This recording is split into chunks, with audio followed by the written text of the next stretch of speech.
Hello សួស្តីអ្នកទាំងអស់គ្នាថ្ងៃនេះខ្ញុំមាន keyboard មួយ brand ដូចនៅខាងក្នុងវីដេអូអ្នកនរគ្នាបានឃើញអញ្ចឹងនេះគឺជា brand របស់ Attack Sharp លេខកូដរបស់វាគឺ K75 អញ្ចឹងខ្ញុំនឹងមកប្រាប់ពីការ design របស់ keyboard នេះតែម្ដងអញ្ចឹង keyboard នេះគេ design មកបែប transparent ណាអ្នកនរគ្នាអាចមើលបាននៅក្នុងវីដេអូនេះនិយាយទៅមកតួដែលគេ design មកទាំងខាងមុខទាំងខាងក្រោយគឺបែបលក្ខណៈកញ្ចក់ដូច key វាមួយចឹង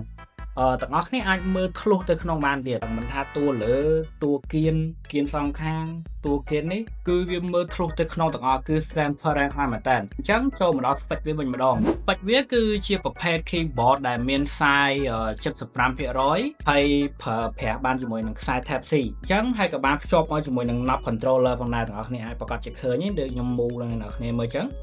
ហើយ knob controller នេះគឺយើងអាចបញ្ជាទៅលើការកំណត់សំឡេងអីចឹងណាបន្ថែមឬបន្ថយសំឡេងតាមចិត្តអ្នកទាំងអស់គ្នាសំខាន់ទៅលើ keyboard នេះវិញគឺ keyboard នេះគឺយើងប្រើប្រាស់ជាមួយនឹង switch wide linear គឺ switch វាគឺលឺព្រោះខ្លាំងមែនតើអញ្ចឹងអ្នកគ្នាអាចសាកស្ដាប់បាន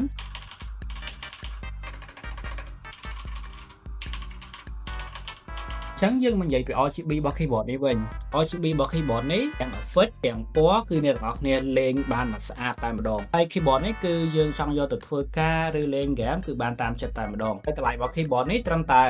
$45តែប៉ុណ្ណោះអញ្ចឹងក្រៅពី keyboard យើងនឹងទទួលបាននៅ accessory មួយចំនួនដូចជាខ្សែ Type C ចំនួន1 switch និង keycap puller ចំនួន1សៀវភៅណែនាំចំនួន1ជាចុងក្រោយគេនោះយើងនឹងទទួលបាននៅ switch extra ចំនួន1កញ្ចប់តែម្ដងអញ្ចឹងអរគុណអ្នកទាំងអស់គ្នាសម្រាប់ការទស្សនាជួបគ្នានៅវីដេអូក្រោយបាយបាយ